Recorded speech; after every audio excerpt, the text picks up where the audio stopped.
All right, we're continuing our study on parenting. And this is our fourth study, the third in the workbook. And if you're following in the workbook, we're going to begin on page 18 in just a moment.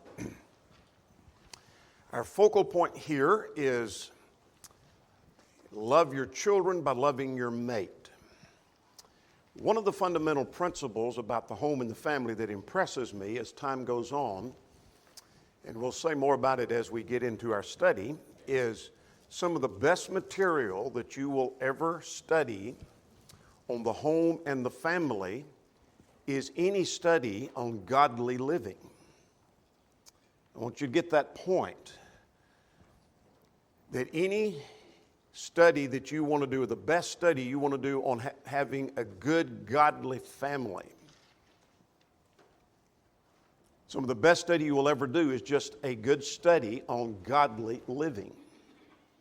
You've heard me mention before a workbook that's out. We have studied here. I won't mention the title of the workbook or the author, but I had connections with the author and with the publishing company that published the workbook. It was on Home and Family or something like that. That was the title of the book, similar to that at least. And you open it up, and if you rip the cover off, you could put another cover on saying Godly Living, and it would well fit because it wasn't dealing with the husband and wife per se and parent and child per se.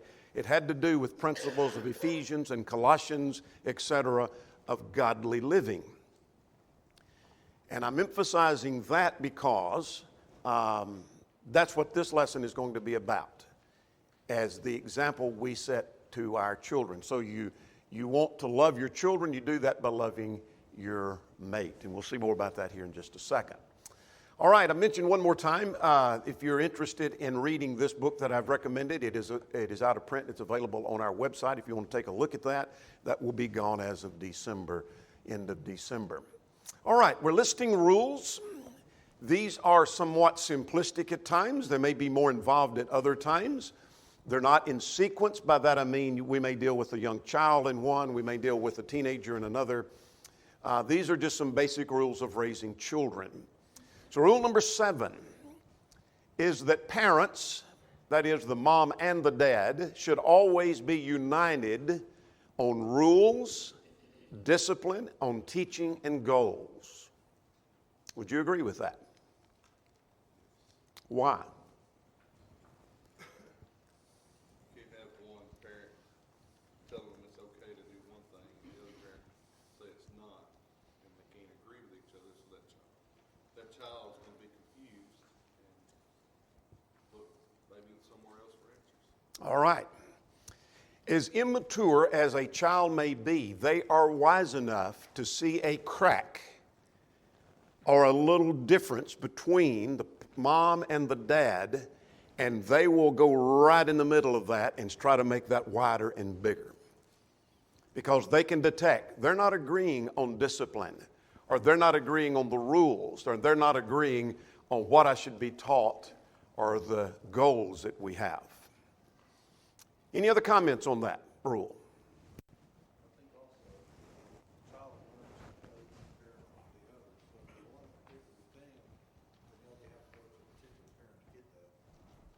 Good point. Good point. If you didn't catch what Ricky said, they'll learn which parent to play against the other. I want to get this. This is the parent that will let me do it. I want to be forbidden because I don't want to go. This parent will forbid me. They can play whatever they want. Good rule. Parents be united. What that means then is the parents need to have some communication and discussion before they reach the point of bringing about discipline or setting rules. So one parent doesn't need to set a rule that the other parent's not going to stand with them. More about that a little bit later. Here's rule number 8. Don't blame others for what you taught your child. Now, you may have taught your child something by your example or by your lack of direction. And so the child is going in this direction that you don't want them to go, but your example sent them that way, or your lack of direction sent them that way, and then quite often we're ready to blame others for that. that the other children that they associate with, or maybe it's others in the church, or others didn't do for my children, don't blame others for what you taught your children. Would you agree with that?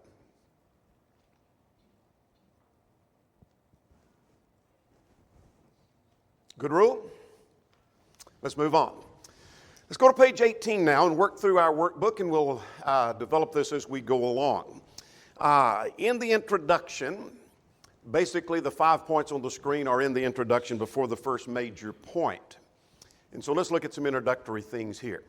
Our author makes the point here on page 18 that a strong marriage, that is of the parents, serves as a good foundation for rearing children. Is that true? Why is that true?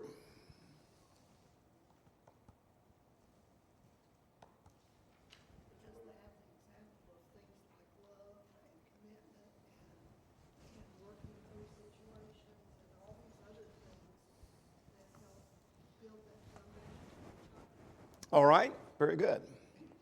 Yeah, just as the foundation on the house is perhaps the most important thing you have in your house, the decoration that we give so much emphasis to, or the color, etc., is not what gives your house strength. Your house is standing on the foundation. If the foundation is weak or is gone, your house is going to crumble. Same thing in rearing your children. Here's the foundation, and that is a good, strong marriage of the parents. God's plan was for one man, for one woman, for life. Genesis chapter 1, we'll come back to that a little bit later. It's interesting that the order there is a godly marriage first, and then bear children. Be fruitful and multiply and replenish the earth at verse 28 of Genesis 1. Meaning the emphasis was get married first, have a good godly marriage first, have a foundation first, and then get busy with rearing your children. So we can show our children love by loving our mates, and Titus chapter 2 connects those two as being important, being tied together. Loving your husband, loving your children are tied together. They're both part of the commands of God. All right, let's get underway. We have 4 major sections in this lesson, one on page 18, one on 19, and 2 on page 20. And we'll come to our questions as time permits and develop some of those. We won't develop them all. I think there's about 4 or 5 we want to take a look at in just a moment. All right, here's the first thing. Love your children by maintaining a godly marriage. Here, I want to emphasize what we emphasized in the introduction, before we got to the introduction, and my comments about the study on godliness has to do with the home.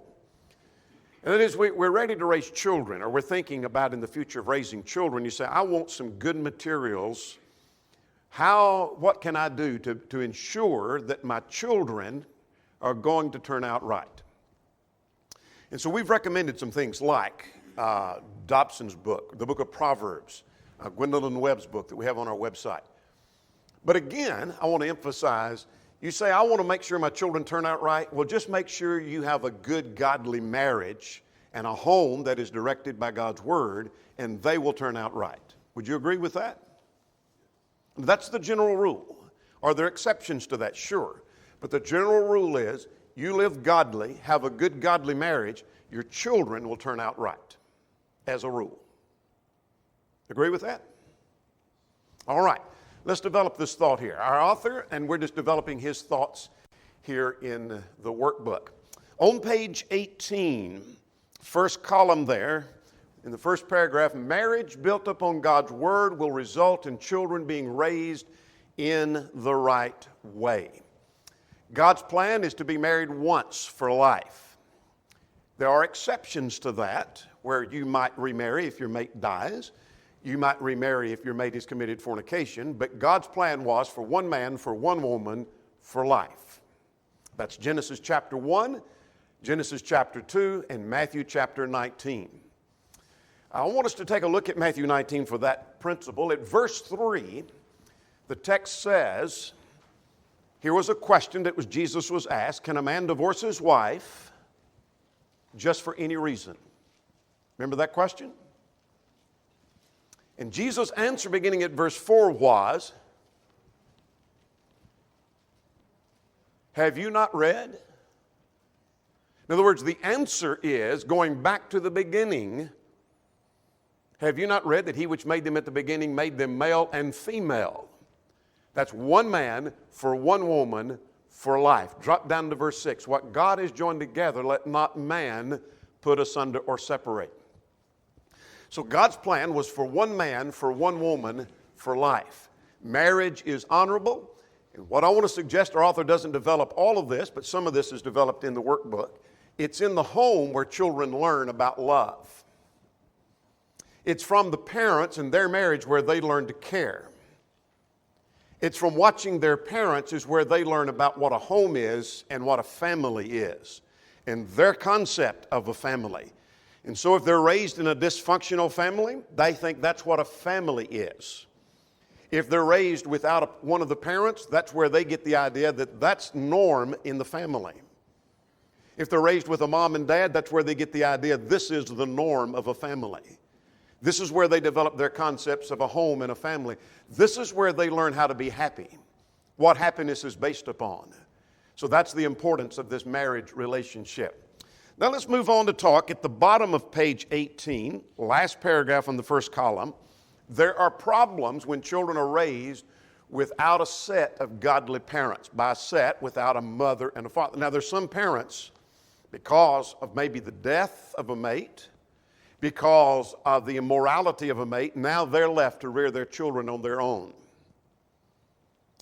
But without a set, meaning both a father and mother, there could be some problems. Like what?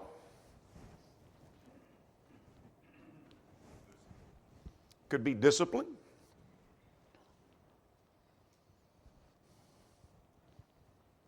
What else? Lack of direction, lack of teaching.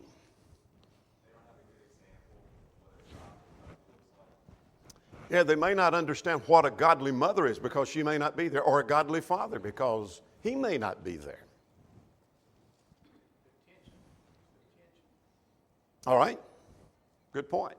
They may have a poor understanding of the connection in the church of what it means by Christ being, the church being the bride of Christ, and that relationship and God being the Father, if they don't have that example in the home to learn from. Good point. They don't understand the parallel given in Ephesians 5.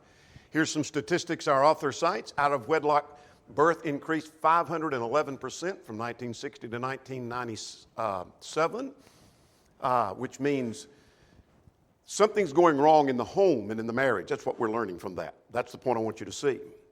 The percentage of single-parent families more than tripled during that same period, and during that same period, the marriage rate decreased by 33%. So marriage is decreasing. That doesn't mean things are getting better. It simply means that while marriages are decreasing, that's also part of what brings the divorce rate down, and we'll talk about the divorce rate here in just a moment. Some of you will remember this name. Some of you who are older will remember this name, Chuck Colson of the Prison Fellowship Ministry. He was involved in the Watergate days, went to prison, and learned some things in prison and then developed this ministry. And so this was his conclusion from having spent time in prison. The children that grow up without a father in the home, boys who grow up without a dad are at least twice as likely to end up in prison. And you say, well, that doesn't mean they are. No, that just means statistically this is the case. 60% of adults and 70% of adolescent murderers never knew or lived with their father. In the toughest inner cities, 10% of the kids from two-parent homes get into trouble while 90% from broken homes do. You getting an idea that maybe broken homes contribute to the delinquency of children? Girls raised without a father in a home are 5 times as likely to become pregnant while still adolescents, and children from broken homes are nearly twice as likely to drop out of high school. His point is, from his studies and from his work, that he concluded children raised without a father are indeed in trouble. You say, well, I can't help that. Okay, we understand that. But that just makes the work even harder, as all we're trying to drive at. Make sense? God intended for a father and mother to raise the children. Now, even when you have two parents, it may not go well. Now, this is in the second column on page 18, if you're wanting to follow and make some notes there. That even when there are two parents, it may not go well. How so? You say, well, we've got a father and mother in raising our children, so we're guaranteed it's going to go well. What warning would you give to this couple that's just sure it's going to go well because we stayed together?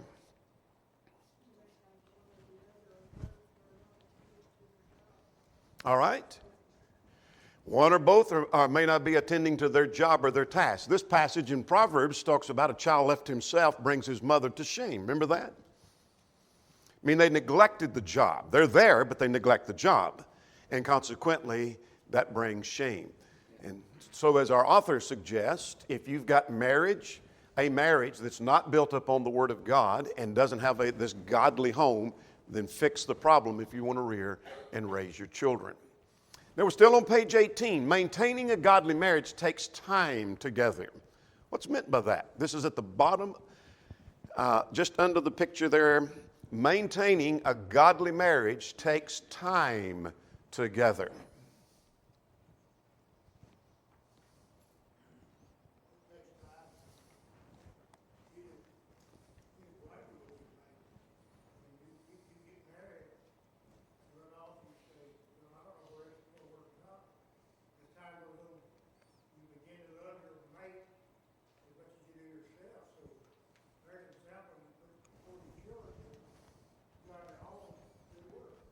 All right.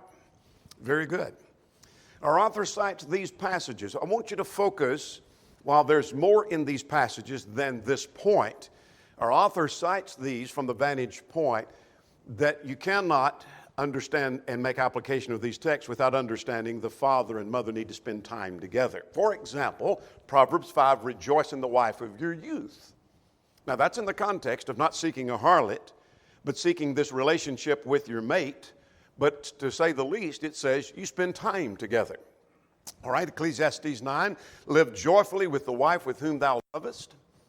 That was in the context, enjoy your family, enjoy your wealth, enjoy your blessings. One of the blessings is a godly family. Enjoy that. Spend time together. I'm going to skip 1 Peter 3 because I want to come back to that. Genesis 2, Matthew 19 talks about being one flesh. Some think that's limited to the intimate relationship. I think it's broader, that they're one in aim, one in goal, one in purpose, etc., including the intimate relationship, but far broader than that. In other words, they function as if they are one. You can't function as one and not spend time together. Now, 1 Peter 3, let's go back. What does 1 Peter 3 tell us? There are two things, at least in that text, that suggest we're going to have the marriage God wants. We need to spend time together. The first, husbands are told, dwell with them. Very good. Dwell with them. Spend time with them. Stay with them. So you got to spend time. But then there's something else. You are to view her as the weaker vessel and as an heir together of the grace of life. You both are heirs. So meaning you spend time together. You share something together. In fact, the most important thing in life is being heirs of the grace of God you share together. So you would want to spend time with someone you love who is also one who is an heir together. Now notice point 5. I added this point here. Don't let your parental responsibilities pull you away from your mate. How could that happen? That's a trend in America today, to put your kids first and your spouse second. That's kind of promoted, almost making like the child in the home the most important thing, and everything revolves around the child. All right. How true. That quite often a husband and wife get wrapped up in the children to the point that they don't have time for each other. They spend the evenings or the afternoons or whatever time they have focused totally on the children. So now when the children are raised and leave home, they don't even know one another anymore. They don't recognize each other anymore. And don't have anything in common anymore because the very thing that kept them together is gone, the children. And so there's something missing. Make sense? Take time to keep your marriage together and don't neglect your marriage with your children. All right, let's go to point 2, page 19 now. Page 19, the second point our author makes is love your children by setting the right example. Love your children by setting the right example. Children see what parents do and they hear what parents say. Now, and therefore, we have to conclude the importance of the right example. Now, our author makes the point, and he cites these 4 passages, and we'll look at those in part. These are not talking about marriage. I don't think anyone present would look at, say, well, Matthew 5, Philippians 2, 1 Timothy 4, 1 Peter 2, and say, that's talking in the context of marriage. In fact, none of them are. So how can we take those principles of these passages and apply them to the marriage relationship?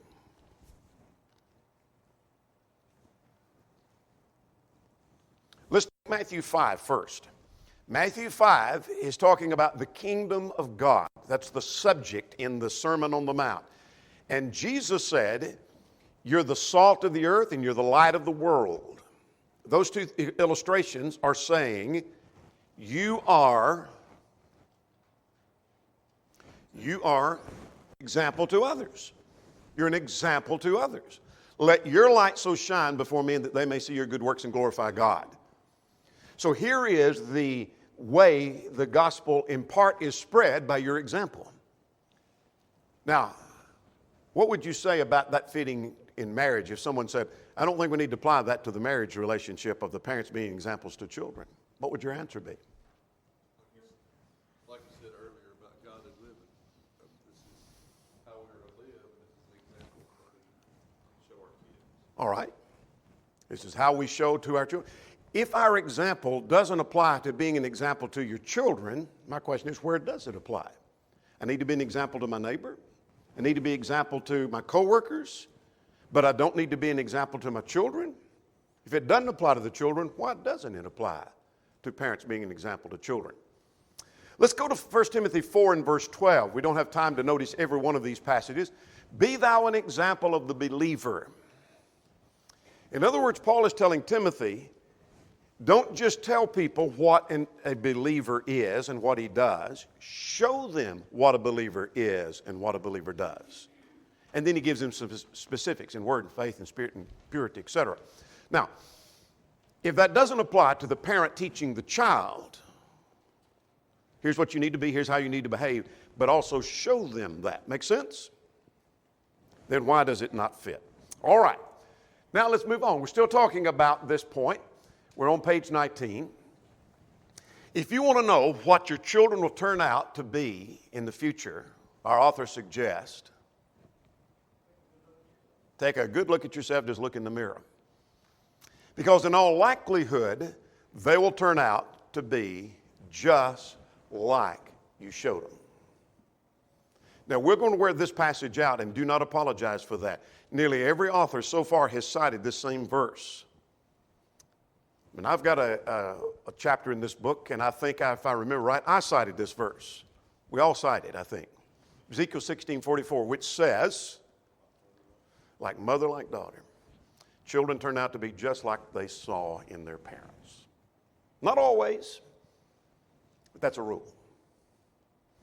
Our author cites this, and I'm not sure where he got this statistic, but let's just say he's off on that. It's still startling. 90% of a child's influence comes from the home. If you want to challenge that and say, I think he's way off, all right, 60%? That's still pretty startling. That those that are influencing your child in a certain direction, 60% of it comes from you. That's startling. It's probably more like the 90%. But whatever the number you give, it's greater from the parents than from anybody else. Make sense? So therefore, we need to be a good example. All right. Now let's talk about children see bad in your marriage. Like what? If there's something bad in your marriage or a bad example you're setting, children are going to see that and zero in on that. Our author gives several here. Like what?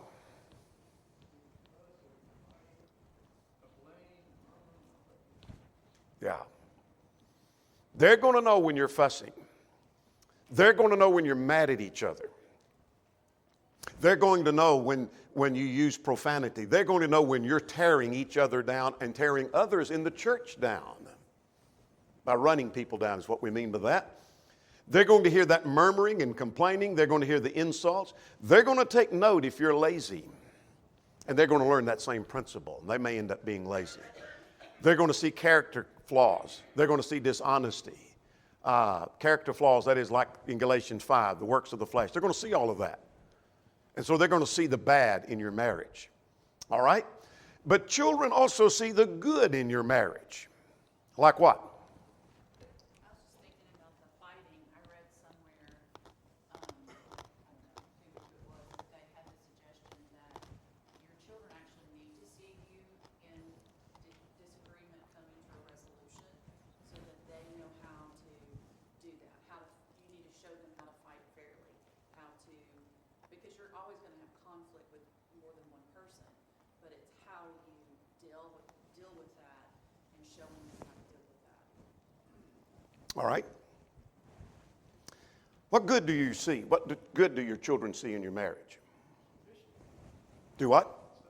Submission, yeah. Let's talk about the wife's example. She sets an example before the children, and she's going to show this is what submission is. Now, she can show a lack of submission and teach that to her children. That daddy says we need to do thus and so, but I'm going to let you do X, Y, Z. She's just taught them you don't submit to authority in the family. You don't submit to authority of your husband, and you don't submit to authority of government. That's the lesson they just learned. But if they see the wife submitting to her husband, even though they know mom doesn't fully agree with dad on that, she's doing what God told her to do. Which, by the way, you remember 1 Peter 3, that's why the woman submitted to her husband, not because she thought his judgment was best. How do I know it wasn't best in 1 Peter 3? He wasn't a Christian.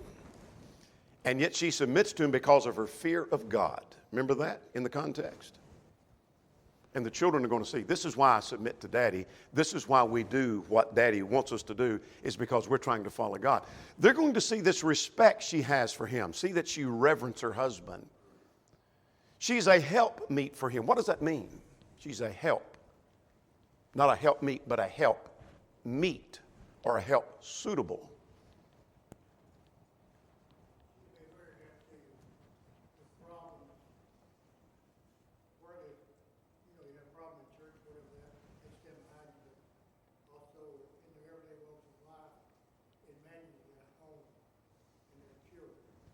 All right? She's going to be a help spiritually. She's going to be a help physically. She's going to be a help mentally, emotionally. She is a support system to him. More about that perhaps in a moment. She's going to show modest demeanor. She in her manner of life, she's modest. She's going to demonstrate that to her children. She's going to show what it means to love her husband. This is what love involves. This is what you do when you love your husband. And so this young girl particularly is going to look at her mother, and she's learning about family and home without ever sitting in a class, but just watching mama. Would you agree with that? All right. What kind of example can the husband set? He's a good leader. What else? That he loves and he cherishes his wife. That he loves her as himself, even as Christ also loved the church. And that he'd give his life for her. He'd do anything for her. And the children will take notice of that. They're going to see that he's not the kind of daddy that provokes the children to wrath. We'll study that more in another lesson. And that he doesn't show bitterness toward his wife. Husbands, love your wives and do not be bitter toward them. What does that mean? What is bitterness?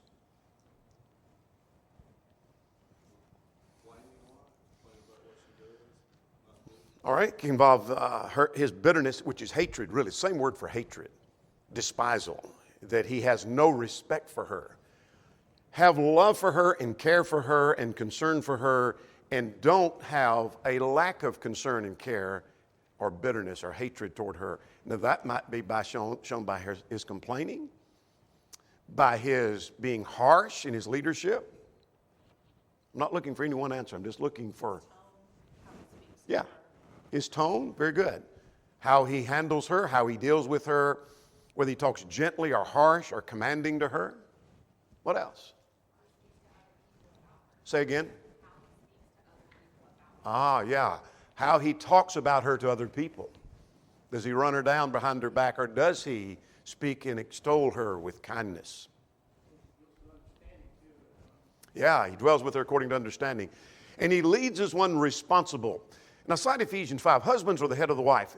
That's not a boss relationship, not a master-slave relationship. It's one of responsibility, weighty responsibility, that he sets the tone and the direction for the family, and he bears responsibility for that. And so he's head of the wife and head of the children in the sense that he bears responsibility. So they see a good marriage. Setting the right example begins by being a faithful Christian. I'm going to quickly mention that. The point is, you need to be one and marry one, and that makes for the best marriage. It's not enough to talk about it. We must show it. Now let's go to page 20. We have two sections here. The third is quite short. But love your children by sharing responsibilities in the marriage relationship. Our author makes the point, parenting takes two. Now this is interesting because our author just makes a quick passing reference here. The mother's responsibility and the father's responsibility. The mother is to manage the household, 1 Timothy 5 and 14, and she's to be a worker or keeper at home. Let's go to 1 Timothy 4. We don't talk about this very much. So let's talk about what that passage may or may not mean. Quickly, 1 Timothy 5 and 14. This is in that context where we were talking one Wednesday night recently about the instruction for this widow who is gossiping. She's told to marry and bear children and so forth. Verse 14. Now, I want you to notice, same verse, that they marry and bear children, and then the phrase is used, manage the house. Guide the house, King James says. What does that mean?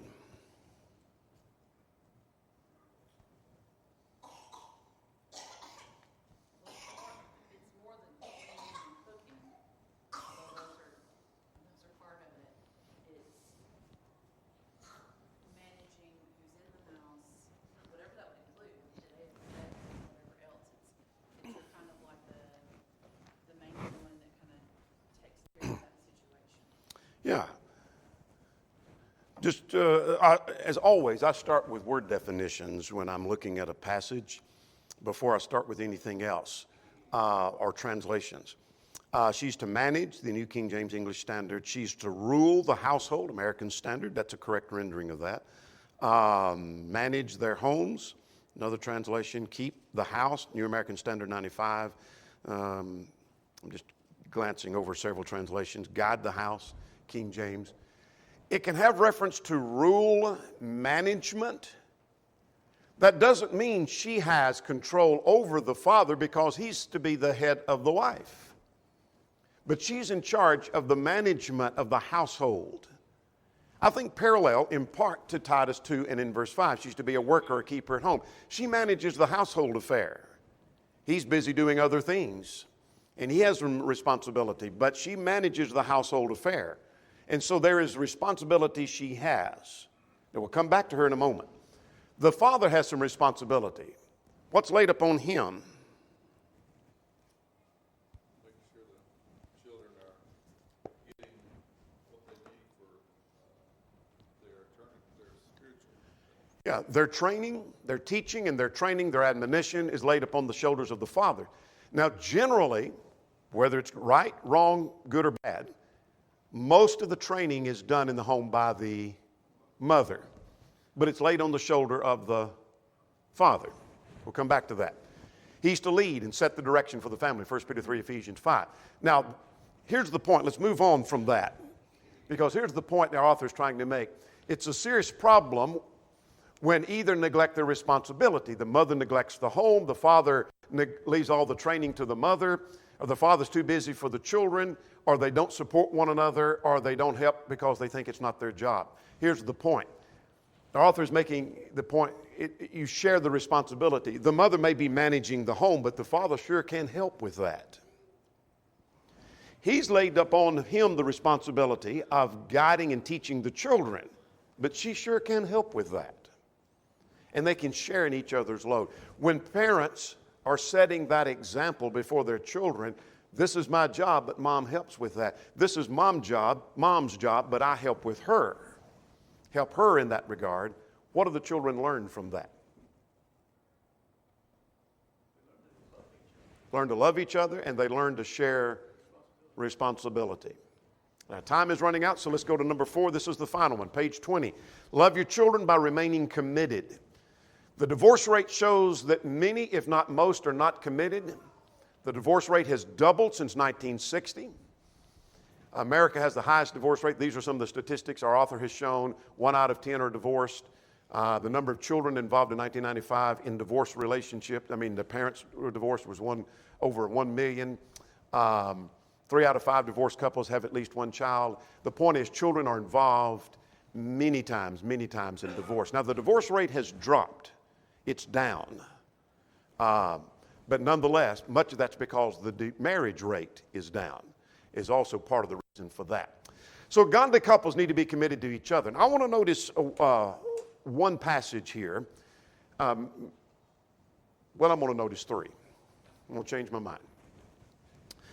Matthew 19, the question was, can a man divorce his wife just for any reason? And Jesus gave 4 reasons why you can't do that. So his answer is, no, you can't divorce for any reason. No, you can't divorce for any reason. No, you can't. No, you can't. 4 times. No. So marriage is permanent. Is there an exception? Yeah, but marriage is permanent. Well, let's jump to the 3rd passage, 1 Corinthians 7. He 4 times, verse 10, verse 11, verse 12, verse 13, don't divorce, don't divorce, don't divorce, don't divorce. So you got 4 times again. Don't get a divorce, don't get a divorce, don't get a divorce, don't get a divorce, don't get a divorce, don't get a divorce, don't get a divorce, don't get a divorce. 8 times. Pretty strong. But I'm more interested now in looking at Romans 7, 2, and 3. And what I want you to see here is godly couples make a commitment to each other and to God. A woman which hath an husband is bound by the law to her husband as long as he liveth. So then if, while her husband lives, she be married to another man, she should be called an adulteress. Now verse 2 I think is our important phrase. A woman which hath an husband, that is, she has a commitment to her husband, is bound by God's law, so God is involved in that. Make sense? So there is a commitment to God and a commitment to your mate, and that helps keep that marriage together. Children are hurt because of the breakup of the home. What kind of problems are created? We'll end on this note. When parents are not committed, we're going to keep this together, and they end the marriage in divorce, whether it's scriptural or unscriptural. How do the children suffer? I don't think they ever feel at home in either place. They never have a home. Good point. Sometimes they think they're the cause. Say again? Sometimes they think they're the cause. They feel like, if it hadn't been for me, this would have worked out. It destroys their world. It breaks their trust in what they know to be true. It breaks their trust in trusting others. It makes them unsure. It makes them unsure how to pick sides, or if they should pick sides, or how do you not pick sides. Yeah. They suffer. They really do. It's not just this easy solution that we think it is in America, and kids will be fine. They're not. I made the point, I think, parents kind of get what they want, the children pay the price. Yeah. That happens time and again. They are. They are. Another thing they learned even before that they could be a selfish individual, that hate is anyone that can become mom and dad. Good point. Good point. We're going to end on this note. And that is, which is, aside from that point, I'm adding another point here. That parents bring to the marriage much of what they learn from the example of their parents. In other words, you're the new parents. You're bringing to this relationship much of what you learned from the example of your parents. Your children will take to their marriages and their homes and rearing their children much of what example you're setting. Don't forget that. That's a powerful point. We'll stop on that note.